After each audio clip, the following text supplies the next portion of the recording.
പരിശുദ്ധ ഖുർആനിലെ വളരെ ചെറിയൊരു ആയത്താണ്.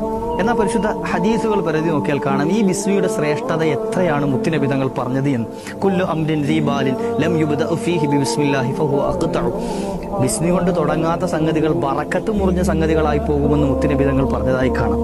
നമ്മൾ ഭക്ഷണം കഴിക്കുമ്പോഴും വെള്ളം കുടിക്കുമ്പോഴും വാഹനത്തിൽ യാത്ര ചെയ്യുമ്പോഴും ഉറങ്ങുമ്പോഴും ഇങ്ങനെ തുടങ്ങി ഏത് നല്ല കാര്യങ്ങൾ ചെയ്യുമ്പോഴും ബിസ്മി കൊണ്ടാവണം തുടക്കം കുറിക്കേണ്ടത്. എന്നാലേ ആ കാര്യത്തിൽ ബറക്കത്തുണ്ടാവുകയുള്ളൂ എന്ന് മുത്തുനബി തങ്ങളുടെ ഹദീസിൽ കാണാം. അതിനൊക്കെ അപ്പുറത്തേക്ക് നാളെ അദാബ് കൊണ്ട് ഏൽപ്പിക്കപ്പെട്ട ചില മലക്കുകളുണ്ട്. സനദുൽ സബാനിയ, സബാനിയത്ത് എന്ന് പേര് വിളിക്കപ്പെടുന്ന ചില മലക്കുകൾ 19 അവരുടെ എണ്ണം എന്ന് കിതാബുകളിൽ കാണാം.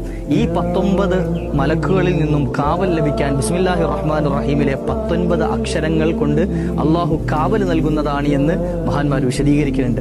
അള്ളാഹു സുബ്ഹാനഹു വ തആല സർവ്വ അദാബുകളിൽ നമ്മളെ രക്ഷപ്പെടുത്തുമാറാകട്ടെ. ബിസ്മി നമ്മളുടെ ജീവിതത്തിന്റെ ഭാഗമാക്കുക.